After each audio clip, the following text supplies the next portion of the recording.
Hello ladies and gentlemen, and welcome to another video. This is Atri My Dear Moments part 4, I believe. This time I'm actually in a call with somebody, but I mean I'm on deafen and mute at the moment, so they can't hear me, but when I start, I'm actually just reading the stuffity stuff, so start recording. I'll unmute, so... Alright, yeah, well, without further ado, I do hope you guys enjoy this video. Alright then, let's start this. I lived to study. I had nothing in my life but school. Yes, sir. Yes, sir. School? Yes, I want to study more and more. Why? I have to save the world. If I don't, well, I'll never be saved myself. I'm so pitiful. Hot tears started to well up in my eyes. I cried and cried. The girl simply looked at me curiously. Does the world include me? Huh? What a bizarre question. It's almost like she doesn't believe she deserves to be part of the world. Like she shouldn't exist. I can tell that she wants to be saved too. How could I save you? Teach me what happiness means. If I can learn to be happy, my master can be saved. So I just have to make you smile. Can you try smiling, just so I can see what it looks like? People are happy, they smile, right? Maybe it works in reverse. If you smile, you'll become happy. Like this. Like what? All I see is the back of someone's head. No, she smiled. Yay.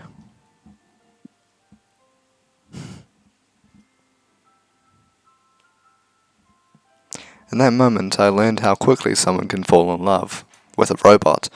A feeling that I had never known before welled up in my heart, and I knew instantly what it was. It's instinctual. It's built into our bodies, our nerves, our brains, but it took root in my heart. Yes, sir. Yes, sir.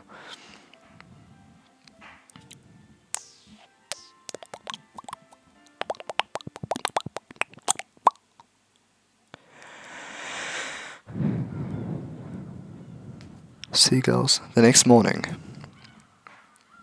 The familiar sound of teeth being brushed mingles with the sounds of the sea. She brushing her teeth outside? Atri and I both stand before the mirror. However, our hands aren't moving with any particular vigour. Brushy, brushy, brushy, brushy. We're both bleary-eyed. I had trouble sleeping properly last night. Thankfully, it wasn't because of my phantom pain coming back. I was so conscious of Atri hugging me that I couldn't fall asleep at all. I think that I passed out for a few hours, but I can't remember when. Before I knew it, it was morning. I do remember having some kind of dream. I think it was about Atri. God, what's wrong with me lately? I start brushing harder, as if to scrub the demons away. Next to me, Atri is still brushing lazily away. She's not exactly a morning robot, but she's even worse than normal today. I had to whack her over the head a few times to make her get up. Natsuki-san. Holy shit, I think she was just opening her mouth. I didn't mean to make that sound like a moan. Archie turns to me and opens her mouth wide. With a gulp, I stick her toothbrush in her mouth. If they had seen I stick my toothbrush in her mouth, that'd be kinda weird. Alright, I carefully make sure her back teeth are all nice and clean, just like always. It's almost become automatic now. Gurgle, gurgle. Pfft, thanks. No problem. She leaves me alone to finish my ablutions? Ablutions? Something like that. What's the day of the calendar now, eh? Day 4. 27 days left. In the cabin, I find Atri marking off another day on the calendar as she does every morning. Alright, I'll get started on breakfast. Not so fast. I'm not letting you waste all my food. Oh, I've been learning to cook in the cooking club, though. I'm getting better. Betting better? I'm betting better! I'm not hungry anyway. I'm too sleep-deprived. Come on, get ready for school. Okay. Sadness. Bruh. Oh, we're at school. No way. It was the right idea to put a mesh over the damn safety valve. It's stopping any seaweed getting in. The grating on the entrance is stopping trash getting into the turbine too. Yeah, seems like it's working good. Pretty amazing for a first try, eh? During one of our breaks, we head down to perform maintenance on our generator. While we're here, we're making some small additions too. I wonder if we could make the hole rounder. It might make the flow of the whirlpool more regular. We could probably line it with concrete. While it's producing enough electricity for simple lighting, it's not generating the amount you'd expect for the volume of water passing through it. A few tweaks should improve the efficiency. I record everything we do in my notebook. Do you really need to write everything down like that? I'm not intending to stop with just one generator. If we're going to power more things with the water around here, we're going to need to have some good knowledge base to hand. Oh, I see. The young professor really is thinking ahead of the curve. Shut up, you damn country bumpkin! Beside us, we have an observer sullenly watching our playful joshing. Atri stares at us both with a sour look. His face I've seen an increasing amount of lately. You're really getting along with Ryuji, aren't you? Too well, if you ask me. What's wrong with that? I'm pretty sure they're not going to be gay. Don't worry about it, it's fine. Huh? What's up, Toaster? You jealous? I would be jealous of a guy like you. I'm a far more high performance than you could ever be. And I'm much better at handling fiberglass than you are. Teach me to do that too, then. I'll learn to be better you, and be better you. Huh? So, I'll learn and be better you in no time. Okay. No chance. Natsuki-san, you're just being horrible to me. This is real robot abuse. Atri clings onto my arm and pouts. Oh. Natsuki-san? It's about time for class. Let's head back. I shake Atri off me and start walking out of the room. Natsuki-san.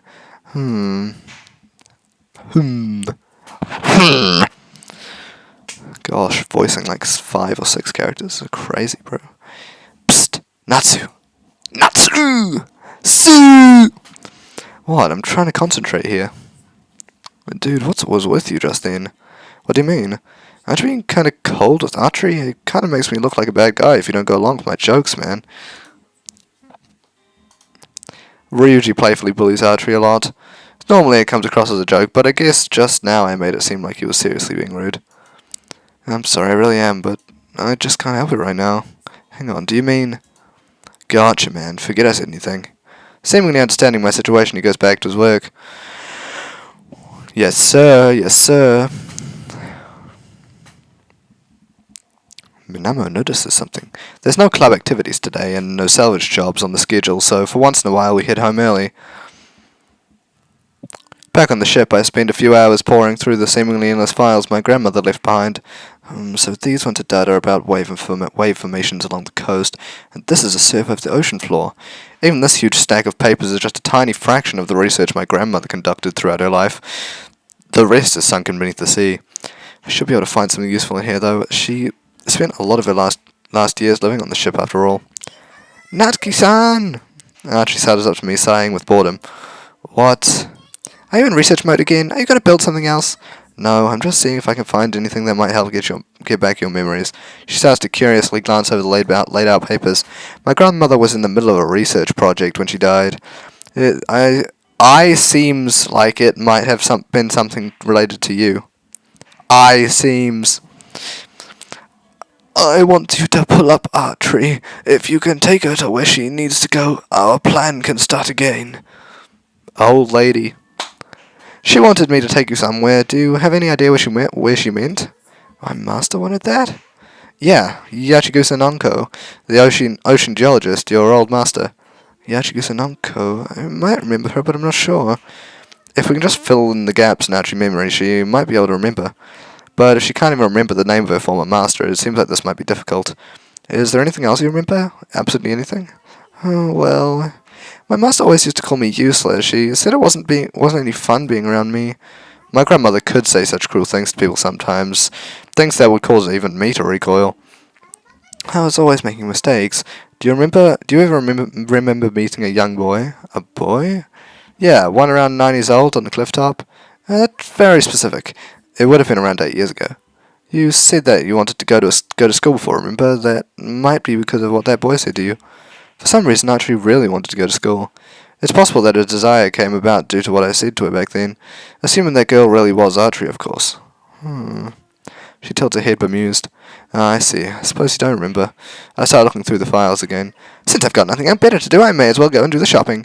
She gets up with a look of annoyance etched on her face, obviously put out by my lack of attention. Great, thanks. Lately I've been feeling a lot more comfortable letting her go out and do things on her own. The locals all know her. They call her the young professor's girl, apparently. She's been going out alone to do the shopping regularly recently. What do you want to eat? I could make you another hamburger steak if you want. No, I'll be fine with some snacks. Nothing good comes of actually letting her cook with the things she buys. I'm not a particularly gastronomic person anyway, so anything I can eat is fine with me. The quicker the easier, the better, in fact. Whatever, I'm going. She walks out onto the deck and with her shopping bag in hand. I return to my grandmother's files with a slight sense of unease creeping up my body. If Atri really is that girl from my childhood, I wish she would have remembered me. But if it was her, then back then she...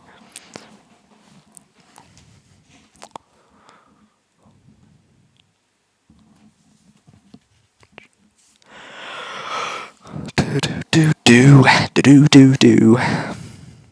God, global warming kind of shit, eh? Okay. Don't you think Natsukan's been acting weird lately? I guess I clicked the wrong thing. Yes, it's almost like he's avoiding me. I want to be around him, but it feels like he doesn't want the same. What do I do? Oh, is this... You're asking for relationship advice? A proper girly chat? Well, I wouldn't say... Holy shit. Yes, girly chat, girly chat! Okay, I'm confused. Okay, let's call it that. You're kind of scary today, Minamo-chan. Did you have a fight with him or something? Of course not. I'm nothing but loyal and different to Natsuki-san. You do seem to argue an awful lot, though. Holy shit. That's only because Natsuki-san is such a petulant brat sometimes. I'm just trying to give him advice for his own benefit. Well, you do always look like you're getting along well, then. When we're arguing? Yeah, Natsuki-kun would never talk to me the way he does at you. He does say mean stuff to me sometimes, like giving that Hitman stare and goes, "Shut up, brat." He doesn't even hold back with kids, does he? Doesn't that just mean he cares more for you because he's nicer to you? Well, I'm sure he does care for me, but there are times when a girl doesn't want just a boring old nice guy, right? Sometimes girls don't want guys to be nice. I've learned something. Yeah, some girls like bad boys. Now that I think about it, I noticed him whispering about something with Ryu-chan the other day. I bet this is Ryuji's fault. Then, he's been all over Natsuki-san lately, all buddy-buddy and touchy-feely. Yeah, I know, right? Why are you laughing? You're so cute when you're jealous, Atri-chan. Hana-chan's calling me. I'll go and see what she wants. Okay, bye. I'm sure that Natsuki doesn't hate you or anything. If anything, it's probably the opposite. The two of you have been getting closer and closer lately. Then why won't he sleep with me anymore?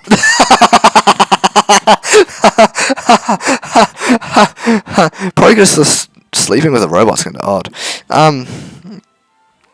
Huh? Sleep with you? Yes, he normally goes to sleep hugging me, but he suddenly stopped. Wait, Natsuki sleeps with you in his arms? Exactly. I am high performance enough to function perfectly as both his leg and his body pillow. What the fuck, bro? I'm kind of creeped out. I didn't think he'd make you do something like that. I'm a little envious, too. Lately he's stopped, though, even though I think he really should keep doing it. Do you have any idea why he might not want to do it? Well, the other day that idiot country bumpkin took Natsuki into town. They went all around the place staring at all the women. My high-performance AI pattern recognition faculties identified it as a form of cruising. Now I'm even more creeped out. What did those two think they were doing? I also identified that all the women were above school-leaving age, therefore I conclude that Natsuki-san is into older women. I knew it. I was never even on his radar. I see. He likes them older. That's why he gets on so well with Hanako-sensei. Sorry to interrupt while you're busy having some kind of crisis, but can I carry on?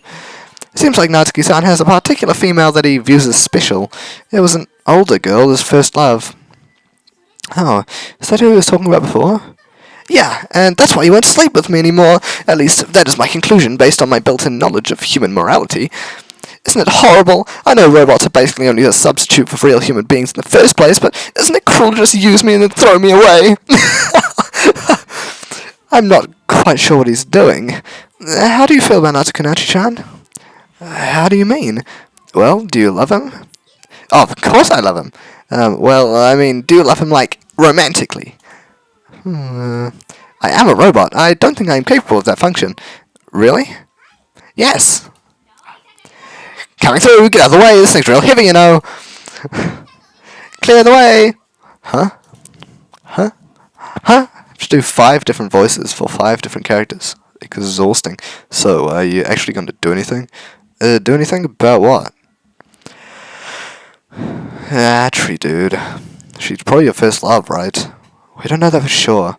But she was there at the old granny's place the whole time, wasn't she? This town isn't exactly teeming with red-eyed girls. It's gotta be her. But she's a robot, I guess. But she really doesn't look or act like it, does she? I suppose not. You know not to. He suddenly fixes me with an unusually serious look. I like you. Oh my god! Gay! You know, and Atri too. It hasn't been too long since we first met, but I've come to see what a good guy you are. Ryuji. Ryuji! So I'll support you in whatever you decide to do, even if it's something that's going to make you an outcast around here. Wait, There, I've said my piece, that's all. He smiles, a weight seemingly off his chest. I don't plan on doing anything until I have absolute proof that the girl from my memories really was Atri. Jeez, it's such a wuss sometimes. If you're a real man, go out there and bag your girl. You're already living together, aren't you? Listen, she's a robot, Ryuji. I don't think about her in that way. I will admit the fact that we sleep in the same bed might look a little suspicious, but I'm not doing that with any kind of impure intentions at all. I don't want to do that kind of thing with Atri at all. Yeah, 'cause, like, what? She's made to look like a 14-year-old girl. She has kissed you so many times, though, bro. Like, calm your farm. Calm that raging boner in your pants, bro. Huh? What's that tomato impression all of a sudden? Oh. It's nothing. Plink? Huh? What was that? It's an oddly familiar, nostalgic sound. There it is again. It's a piano. Someone's tuning it. You what? When we return to the classroom, everyone is thronged around a particular object. In the middle of the crowd is Catherine. I mean, Natsuko, we've got a piano! It's Knowles, and slightly beat up, but she's right. Oh, what's this all of a sudden? One of the school's graduates gave it to me, said we could use it for our lessons. We can have music classes now! We can sing songs! This is gonna be awesome! The children are eagerly examining every inch of the piano. Most of their relatives used to go to school here too. When we talked about with Minami's father about employing Catherine as a teacher, he mentioned that a lot of people in this town were really glad to see their old school lit up again. Seems like just lighting this one classroom has started to change everything around here. Oh, can you play something for us? Wait, you can play the piano? Just don't underestimate us elementary school teachers, kid. Yeah, I just need a little practice first, I'm a bit rusty. So, where are we going to put this? I think we've got enough students. We should split the high school class and the lower years into different classrooms. That makes sense. There's no way we could have half of the class racking their brains over math problems and the other making a racket with the piano. We've got plenty of classrooms. We could have one just dedicated as a music room. The actual music classroom used in the past, by the way, is across in the other school building, underwater. For today, we'll just leave it here. Don't you brats go touching this thing without permission, okay? You break it, you pay for it. The small kids all nod fervently, sufficiently cowed by her intimidating presence. Jeez, Hana-chan really knows how to scare that bunch into line. Yeah, you can count on her for that, if nothing else. Her style may be a little more stick than carrot, but it certainly seems to earn their respect. I suppose that's necessary for as a teacher. Stick than carrot? I guess. Everyone finally calms down and class begins. Every time we take a break throughout the day, a crowd of curious kids surround the piano. Despite Catherine's warning, they're all just too curious to hear what kind of music it can make. At lunch, the group of eager children is at its largest. Hey, Ryu-chan, can you play something? You play instruments, don't you? Only guitar. I've never even touched a piano. What kind of songs are we going to sing? I want to sing something cool. That does sound like fun. Maybe we can ask to take part in lessons with the little ones too? Oh yeah, Hana-chan doesn't teach you now, does she? So you won't be doing music. I don't suppose you can depend on Natsu to suddenly pull some musical talent out of his ass like he does everything else? Well, I'm not entirely familiar with the ivories. My reply is breezy and non-committal, but instantly everyone's eyes turned expectantly to me. I learned to play when I was little, I probably still could now, but likely not enough to be a teacher. Jeez, dude, why didn't you say that earlier? Yeah, I'll play you something!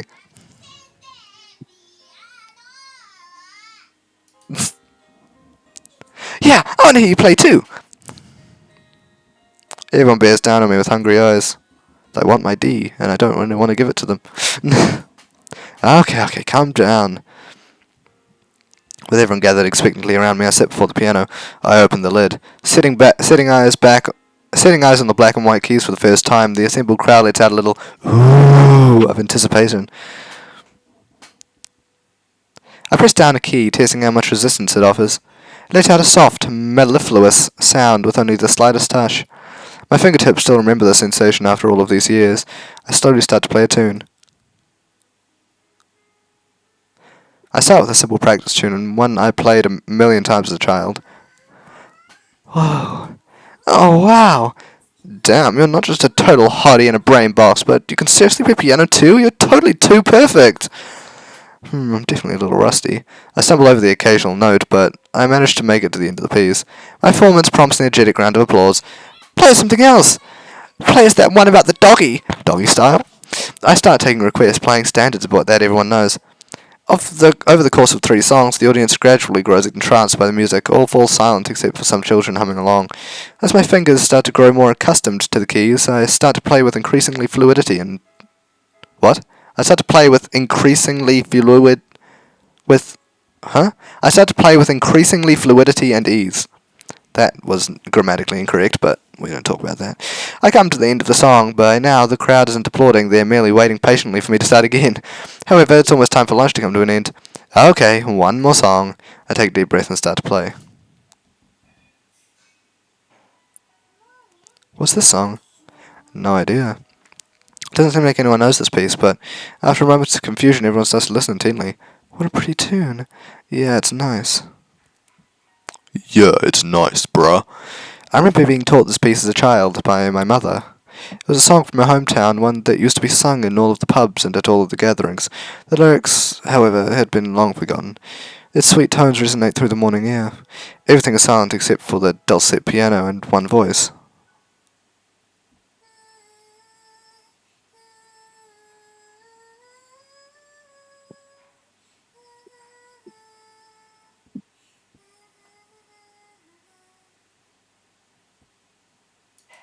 Huh?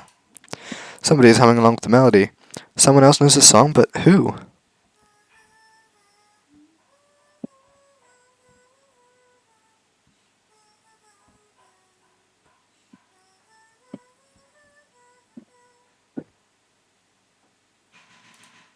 Atri? Atri is humming along with the song, matching the tune perfectly. I listen intently to her, matching my playing to a rhythm. Before I know it, we come to the end of the song. The whole crowd bursts into applause. What a lovely song! Yeah, I want to play something that nice too! Man, I got completely taken in. You're like super good on the piano. Everyone is effusive in their praise, a little too much for anything, except for one particular member of the crowd. Atri simply sits there staring absent-mindedly at me. It almost seems like she doesn't know what she's been doing. I find myself staring back at her. Atri? Huh? I'm surprised that you know that song. The melody just suddenly popped into my head. A flash of distress tinges her expression. Okay, that's lunch over. Butts and seats, everyone. Catherine has slipped into the classroom at some point while we were all entranced. She rings a little bell. I close the lid over the keys. Hey, teach me how to play something later. What? The piano. Teach me something simple. I need to impress these brats. Right, if I must. I'm hardly paying attention to what she's saying. I'm just staring at Atri. I feel like by pure chance I might have stumbled upon a key to some small fragment of her memories. By chance and a bitch. The next day. It's the weekend, so there's no school. Instead, we're under the sea. Okay, cool. So, you find it? No, this one's a bust. I can't see anything that looks like the one we're searching for. We've had a great rush of salvage jobs recently. Rumours have been spreading about our business since our first successful job, and the customers have been coming in thick and fast since then. Today we're using our free time to go searching for some of the more difficult requests, but we've hit a pretty big snag. We have a client who wants us to retrieve an heirloom that was lost in a shipwreck in a storm several years ago, but we can't even find the ship. These are the coordinates, though. It's got to be here somewhere. That ship's been down here a long time. We could have drifted away in the current. A whole ship? Atri, swimming alongside the sub, holding onto its chassis, suddenly taps on the window and gives me some kind of gesture. Humph. Do you see something? Oh, swimsuits. She points and I turn the rudder. There's something lying on the bottom of the ocean. That's not natural, but it's no ship either. Atri swims over and lifts the object up. It's a long, thin object. For a second I'm about to write it off as a lost mooring rope, but I pause. Hang on, is that an undersea cable? There's attached some kind of small relay on the sea floor. Archie pulls on it, but it's impossible to see just how far away it stretches. Be careful with that, it might still be functioning. I wonder if it's the kind of optical fibre cable they used to connect mainland communication networks. Going by the map, there's not any other land masses out in that direction for a long time. I wonder where it leads. In the past, cables like this used to crisscross the entirety of the Pacific Ocean, connecting Japan to countries far across the sea. Did you find something? Nothing pertinent to the job in hand, unfortunately. Well, it's almost sundown. You'd better get back up here before it gets dark. Roger. Atri, prepare to surface. She grabs hold of the Seven's elbows and I fire up the compressed air tanks sent us upwards.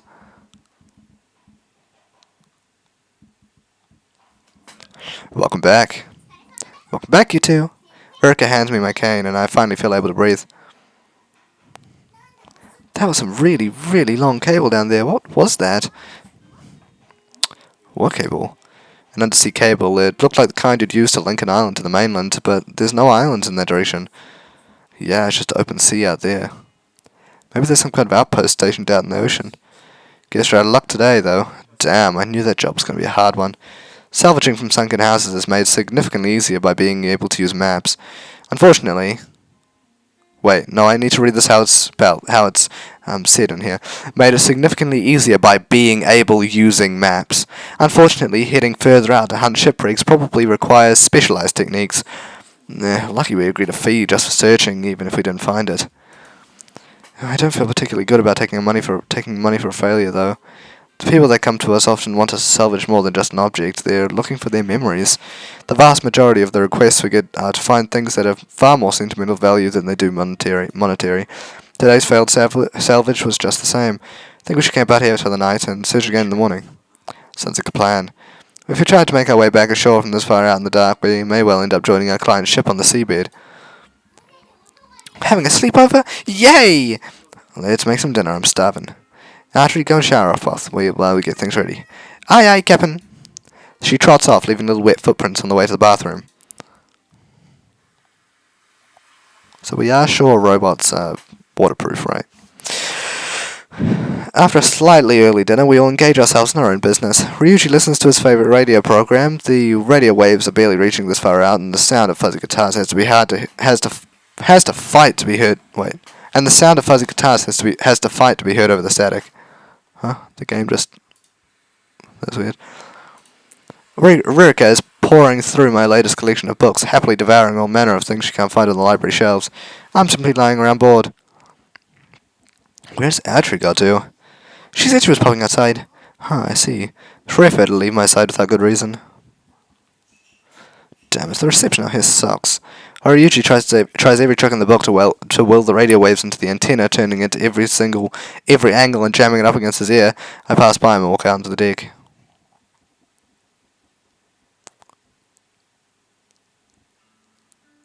Archie is sitting on the edge of the bow, dangling her feet over the water. She's gazing off listlessly into the far distance. Looking at her face, thrown to profile against the evening calm by the lights of the ship, a sudden pang of something akin to homesickness washes over me. I intended to call out to her, but I find myself simply watching her in silence. Is something wrong, Natsuki-san? No. Are you alright? You're just staring into space. I thought I saw something, or heard something. Something calling to me, someone I know. It's a strange sensation. I'm finding it difficult to process. She turns her eyes back to the still ocean. The sea is our mother, the cloud is our brother, the waves are our comrades all. They say humans all have a connection to the sea. Maybe even you do too. She turns away from me with an odd look, almost guilty. A heavy silence folds over us. I have no idea what to say. The sea is so still that even the waves offer us no comfort. I want to hear that song again. Oh? Would you sing it for me? She pauses and nods, then takes a soft, quiet breath.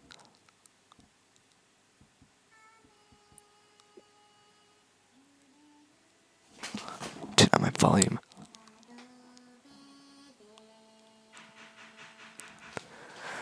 So the music's actually off from the desktop for noise is off for the video because like the other two because Jesus Christ, my videos got blocked for having any of the music from this game in them, so can't have any of that.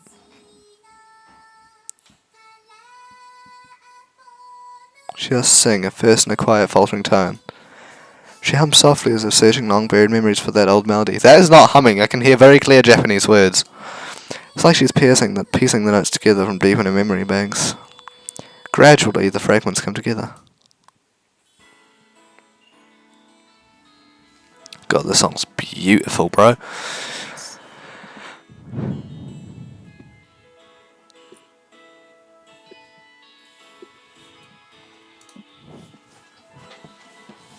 She sings clear and lilting. Seems like it's all coming back to her. Her voice resounds across the soft orange glow of the ocean.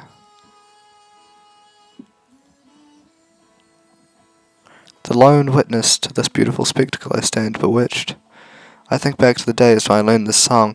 I never had the slightest doubt about my future back then, but I was sure life would be filled with happiness. I thought the joy I felt would last forever. I believed that, without any proof, without even a single shred of evidence. And then I lost my mother and my leg. I can never go back to those innocent days. And yet, it feels like they're right here again, in the form of this song. My cheeks feel warm. I suddenly realize that it's because the tears running down them. I don't wipe them away, I'm too enthralled to care. Before I know it, the seas are silent again. There is nothing but the soft whistle of the wind around us. Atri lets out a sigh, quiet and yet filled with emotion. She pats her hand to her chest as she speaks. This song was so precious to me, but I'd forgotten it completely. You salvaged this memory for me, Natsuki-san? Oh no, it was you.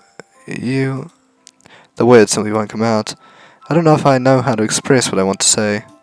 When you pulled me out of the ocean, I had a premonition. You did? I felt like it wasn't the first time we'd met. She speaks slowly, every word so careful and delicate. I felt like we had met long ago when you were just a boy. Atri, so it was you. She reaches out a hand so gently wipe away my tears. The fucking wholesomeness of this game is immense. It's been a long time, hasn't it? You've really grown up. She smiles at me, the sweetest of smiles, and I feel myself fall in love for the second time.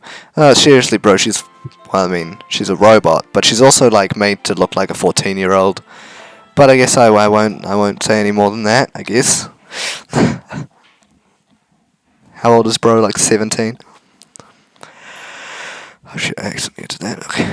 In the middle of the night, I'm awoken by a horrendously hot, heavy sense of humidity. Not Ryuka. Wow, I just fucking merged their names together. Ryuji and Ririka are both squashed into this cramped bed with me. Wow, you're sleeping with a little girl, man? Peter!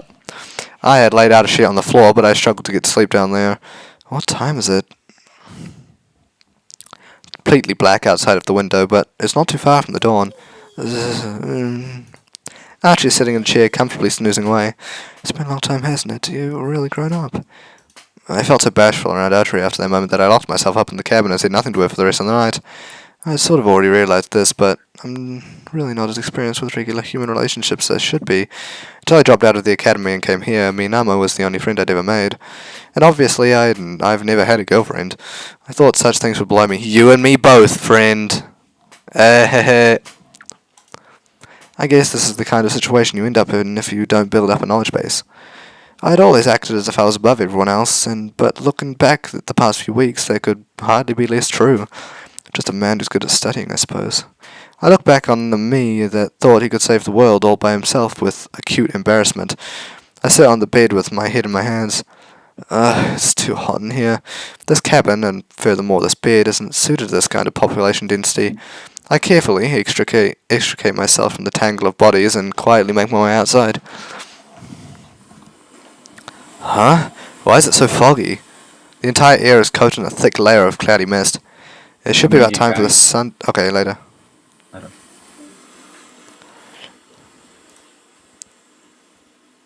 No, don't want to accidentally press. Don't want to accidentally press stop recording, eh? Without doing the outro. But I'm not up to the outro yet. But yeah, that was just my friend leaving the call.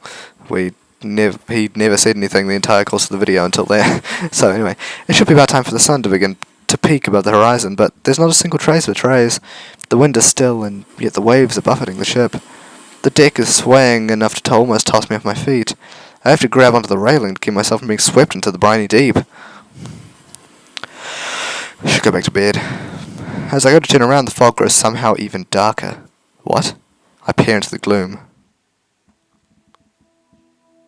An enormous silhouette looms over to me through the mist. Whoa! It towers over the ship, gleaming with red lights. Lighthouse? Is that a lighthouse? No, it wouldn't be in that direction. That's further out to sea, nowhere near the town. Did the we come unanchored and drift somewhere in the night? The fog is so holy shit, my English. The fog is so thick that I can't make out anything else around us. If it's not a lighthouse, then what is it? Some kind of huge fairy, or a monster? Perhaps I'm dreaming. This is just a strange nightmare I brought about by the muggy heat of the night. I shake with fear, rooted to the spot by the swaying of the deck. Then I hear the pitter-patter of foots behind me. Foots! Foots! By footsteps behind me. Who's calling me? Atri shuffles out of the cabin, rubbing her sleepy eyes. Atri! Oh, it's you, Natsuki-san. Why are you up this early? I didn't call you. Wake up, damn you. Atri stares blearily out at the shadow in the fog. What's that? I have no idea. It's almost like the red light is staring back at her. Whoa! The ship shudders beneath my feet. I struggle not to go flying across the deck. The waves, they're coming from that thing. The shadow approaches closer, buffeting the ship with an even more powerful swell. It's going to crash into us at this rate. We need to move. I fire up the engine and weigh anchor. The waves emanating from the monstrous object wash over the deck. Even as I panic, Atri remains standing still, staring at the light. The ship's propellers spin to life. Fighting through the waves, I maneuver out of the path of the shadow. You guys can't hear it, but this music is insanely dramatic. This really does sound like a chase scene from like an action movie. It's not chasing us. The red light in the mist starts to grow dim. It seems like it's retreating. The light and the shadow gradually fade into the fog. The waves seem calm and the ship is steady. That thing, it was calling to you? Well, I might have been imagining it. Archie sleepily takes me by the hand and leads me back inside. A huge shadow? Yeah, it was almost like some kind of monster. A few hours later, the fog has completely disappeared. And there's red light? Yeah, what do you think it could be? It's probably the Phantom Island. It's an old legend spoke about among the fishermen around here. An island that appears in the fog. That's, didn't think this was going to be a supernatural game. An island? It seemed to be moving, though. They say it floats across the seas. A floating island? As a man of science, I'm not given to believing in urban legends like this, but this time I've seen it with my own eyes. I'm so tired. I think someone woke me up in the middle of the night. I slept like a log. The ship swaying really rocked me to sleep. Was she just half asleep earlier? Anyway, we've got to get to work. Let's get this job done today and get going home. Yeah, it must have been a dream or something. I put it out of my mind and decided to concentrate on work. Yes, sir. Yes, sir. So, Phantom Island. That's a bit... Whoa, that's a bit crazy, bro. If we get supernatural island in this seemingly relatively wholesome game. I haven't played a wholesome game like this in ages. Dot dot dot. Ah, what a nice morning. Looking at the sun streaming through the window across the ceiling of the ship, I unintentionally sigh. I sit up and look across the room. Atri is sleeping on the sofa. I won't let her sleep with me again last night. I peered at a sleeping face, feeling more than a little guilty. Atri? Zzz. Zzz. Atri? Zzz. Zzz. I shake her lightly, but she shows absolutely no sign of waking up. Recently, she's been even worse at getting up in the morning. That part of her is cute too, though. Who am I talking to exactly? It's been a long time, hasn't it? You've really grown up. Phew, my face is burning. My chest feels tight. I almost want to scream in frustration. God, it just had to be Atri. That blissful expression of hers is so annoying that I can't help but pinch her cheeks. I can't eat anymore. I'm stuffed. Robots can talk in their sleep. Even with my fingers playing with her squishy cheeks, she doesn't stir at all. I give up and go about my usual morning business. For some reason, I take particular care with my skin and hair today. Yes, sir. Yes, sir. Here, take my hand. We leave our ship and head to school. Atri hops over to the pier before me and helps me across. It's just part of our usual morning ritual. Thanks. No problem. Okay, let's go. I wonder what we'll be studying today. Atri walks hand in hand with me all the way to school, happily kicking her feet up high with every step.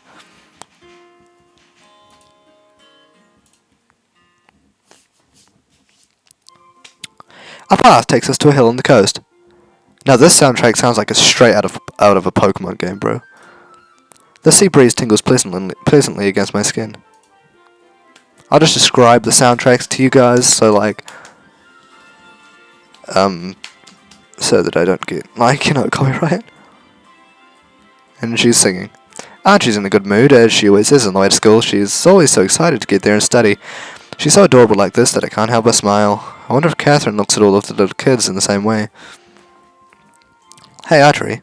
I come to stop and pull Atri's arm. Oh, what's up, Natsuki-san? I love you. Huh? Atri tilts her head quizzically. Whoa, bro! Hey, yo! You know, I'm in love with you. Hey, yo, bro! Hey, whoa. What? I've never known you to be so honest before. I suppose I should pat your head and call you a good boy again. Atri pulls on my hand until I lean over and then stands on her tiptoes as she strokes my hair. It's ever so slightly humiliating, and yet I can't bring myself to stop her. It just feels too good. Bro's horny. I love you too, Natsuki-san. Atri beams as she pats my head. Really? Of course. Oh, well, I'm glad. Me too. Now, let's go to school. I've got learning to do. Atri kicks her feet up even higher as we walk together. Oh, I'm robotic. You finally confessed to her? Yeah. Nice, dude. How did it go? I don't think she really understood what I was saying. You did tell her outright that you love her, right? You didn't, half-ass it? Yeah, I said it outright, but I don't think she understands the concept. Romantic love might not be something she's equipped for. Yeah, she's a humanoid after all. I worked a lot of courage to confess, and this is how it ends up. It's painfully disappointing. Did your best, though, man. It's not like she turned you down either. You've still got a chance. Hope so. Alright, I'm going to treat you to something on the way home. We've got a little money to burn on the weekend after all. What the fuck did I just say?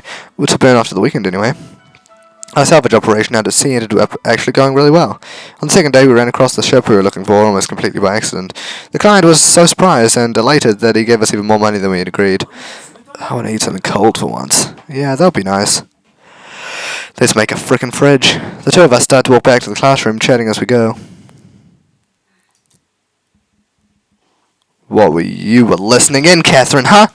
The morning's classes passed without much incident. Among them is Catherine's first music lesson. We've moved the piano into an empty classroom and turned it into the music room. The lesson is supposed to be for the smaller children, but everyone ends up wanting to take part. Before long, lunchtime comes. Hey, brat. Do you have to call me that as well as the little kids? Oh, maybe if I wouldn't, maybe if I wouldn't, if you ever showed me a single lick of respect in front of them.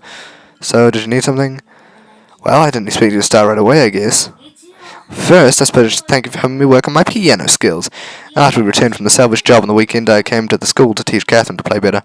Although I'm hardly skilled enough to myself to teach anyone, Catherine already had a good grounding from her teaching course, so I only needed to give her a refresher. You did pretty well just now. The children seemed happy. I'll ignore this feeling I have that I'm being talked down to and just say thanks for the compliment. What can I say? You can be as much trouble as Atri and Ruka sometimes, though in a slightly different way. I get the urge to help her out sometimes. It doesn't really matter that she's older or my teacher. I'll take that as another compliment. I feel like I'm always relying on you, Tisk. I'm going to make the afternoon classes a special kind of lesson, but don't assume it's me trying to pay you back, okay? A special lesson? Sex ed. Oh god, please don't actually be. A little something to help all you kids grow up a little. She smiles ominously. Oh god, please don't be sex ed. I swear to god, bro. I swear. After lunch, Catherine comes into the classroom with that same smile. So, we're going to have a special lesson this afternoon. A special lesson? What's it going to be? Oh yeah, that means we get out of math class. Right, whatever, quiet down. This is going to be an important class, so listen properly, okay? What kind of class is it going to be? Oh, I was right! I was so right! Oh god damn it, bro! Sex education. The words reverberate through the classroom! Oh god, dude, this is gonna be so hard to read! Oh wait, did it? Oh, it didn't make us read it. Thank god. All the boys from every school year are assembled on the... Oh god. Jeez, she's split us up. She's gonna be giving them a real hardcore talk down there. There's 8 of us up here. We've all been sitting nervously in a circle since she ordered us out of the classroom. Why are we on the roof anyway? Well, it's just nice and open up here, right? We initially thought we'd move into the classroom next door, but Ryuji suggested this would be better. So, are we gonna have a class here? How about it, Natsu? I'm lost in thought. Catherine planned this lesson with some objective in mind, but I had it sprung on me as a complete surprise. I suppose I should try to teach them something. The girls are definitely going to learn something important in there. If we don't do the same, they'll be making fun of us for days. You might be right there. So we're gonna do it? We're really gonna learn about... sex? A palpable tension builds in the air. And so, I'd like to introduce you our guest lecturer today, Professor Nojima. Huh? Me? Out of all of us, you seem like you'd be the most knowledgeable about this kind of thing. Well, everyone's gaze is fixed expectantly on Ryuji. Ryuji-senpai, you're really cool! Share your wisdom! Okay, leave this to me. I'm gonna teach you all about the birds and the bees. The crowd oohs eagerly. And thus begins our tutelage under Professor Nojima. Oh lord. What's happening in class? Huh? What's with the noise upstairs? Ignore those idiots. Boys always get so overexcited when it comes to sex. Oh god, bro. Hannah-chan, what kind of stuff are we going to learn about? I've told you the name's Catherine. Well, it's almost the end of the semester, and you know what kind of thing happens over summer vacation. Going out, playing around with boys. At least one or two of you might come back with the cherries popped. Oh my god, bro. This is so confusing. Hannah-chan, what does getting a cherry popped mean? Oh, don't do it. Well, it means I'm getting your first boyfriend. It means banging your first boyfriend. So, anyone in here already got a man? Yep.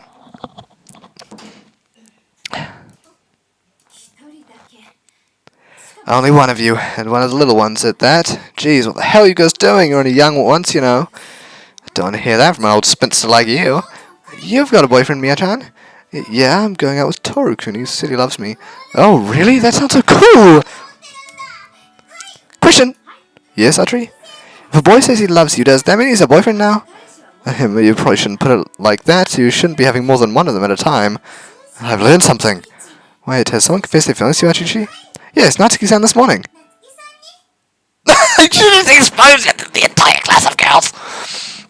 An enormous squeal erupts from the 4th floor, a high-pitched screech made up of a combination of oohs and no ways! What on earth was that? I wonder what they're learning down there. Grr, we're not going to lose to them. Hey, Toru. Yeah? Well, you're the only one with a girlfriend here, right? Give us the lowdown. How'd you bag her? Well, you know, when we got saved from getting sucked into that hole, Mia-chan just wouldn't stop crying after that, so, I was comforting her, and I just told her I loved her. The other boys erupt in applause. Everyone from the little elementary school kids to the most mature of us is moved to tears by the earnestness of his childish confession.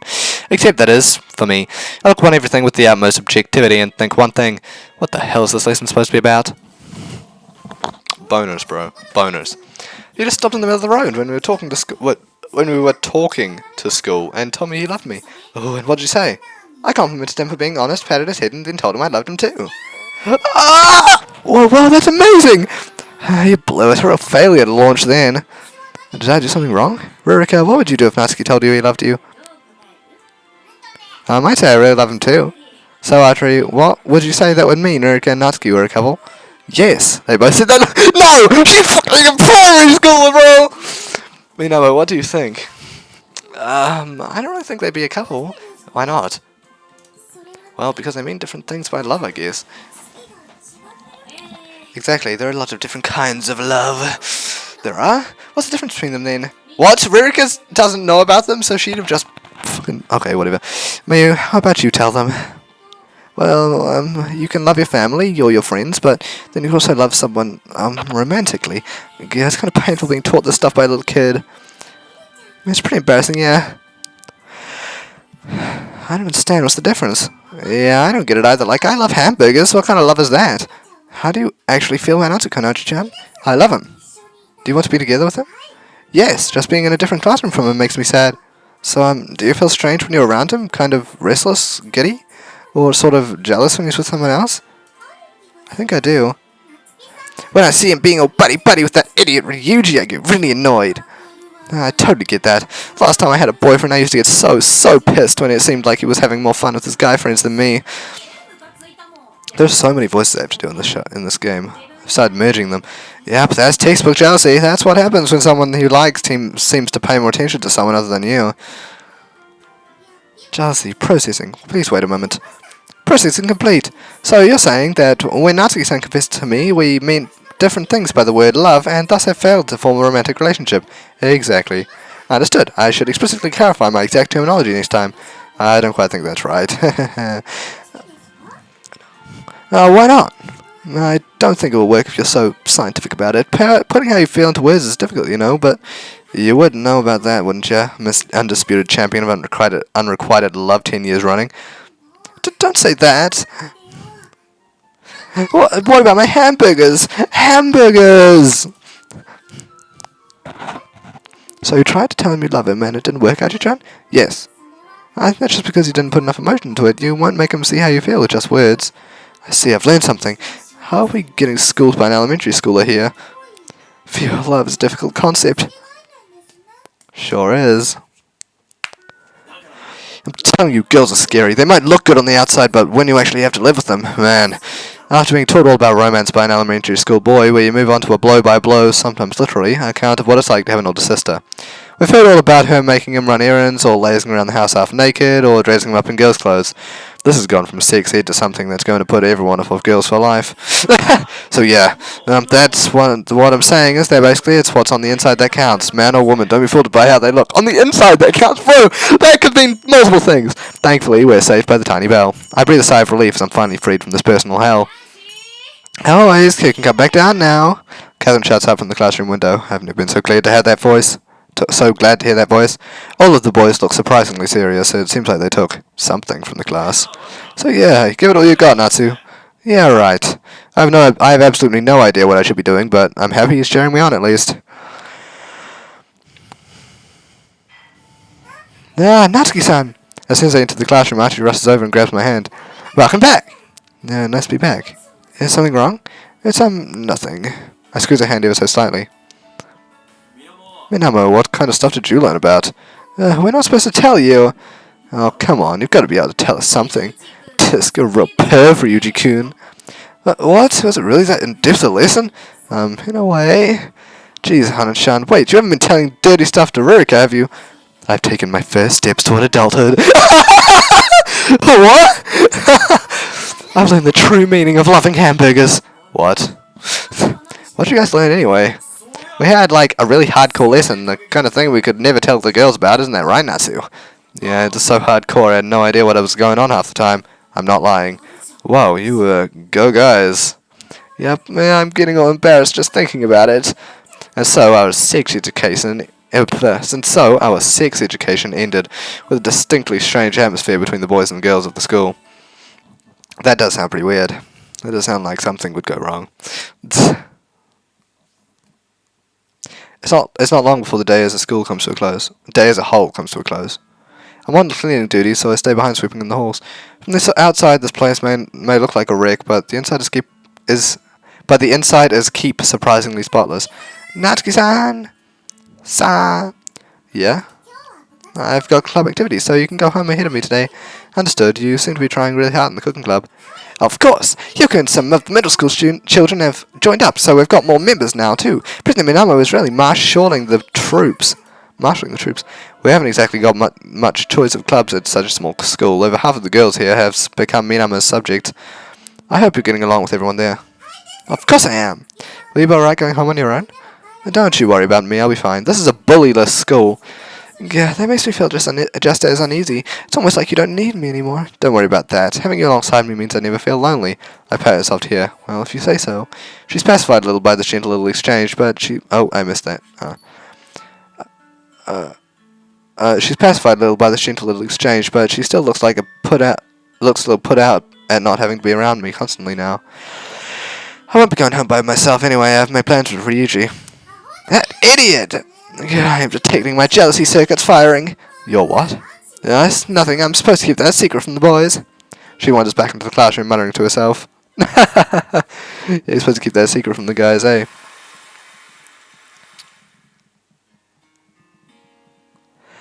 Okay, ladies and gentlemen, that is where I'm going to have to end off this episode, so I do hope you guys enjoyed this fourth episode of Atri, My Dear Memories, and I will see you all in the next one. Goodbye.